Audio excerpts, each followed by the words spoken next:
આજે પ્રજાસત્તાક દિન નિમિત્તે નાનપુરા મકઈ પુલ ખાતે આવેલ સુરત શહેર કોંગ્રેસ કાર્યાલય ખાતે સવારે 9 કલાકે કોંગ્રેસ પ્રમુખના હસ્તે ધ્વજ ફરકાવવામાં આવ્યો હતો।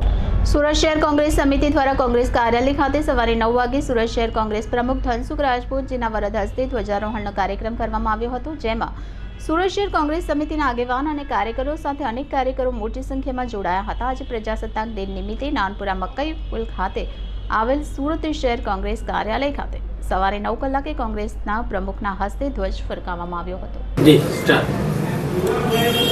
આજે 26મી જાન્યુઆરી 2025 ભારત દેશને પ્રજાતંત્ર દિન તરીકે 76મો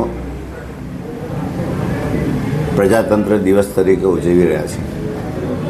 આજે સુરત શહેર કોંગ્રેસ સમિતિના તમામ સભ્યો હાજર રહ્યા અને ધ્વજવંદન કર્યું।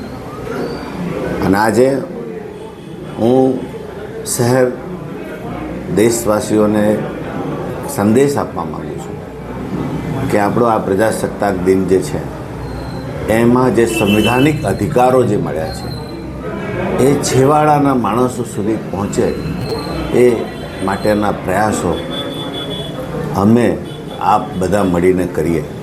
સંવિધાનમાં જે છેવાડાના માણસ માટેનું આયોજન 75-76 વર્ષ પહેલાં કરવામાં આવ્યું તે હજી સુધી પહોંચ્યું નથી અને એના માટે जननायक राहुल जी जिसकी जितनी भागीदारी उसकी उतनी हिस्सेदारीना नेजा हेठळ संविधान बचावना नेजा हेठळ सामान्यમાં सामान्य छेवाડાના માણસને ન્યાય મળે, એનો હક મળે અને પ્રજાસત્તાકને જે સાચા લાભો છે તે મળે।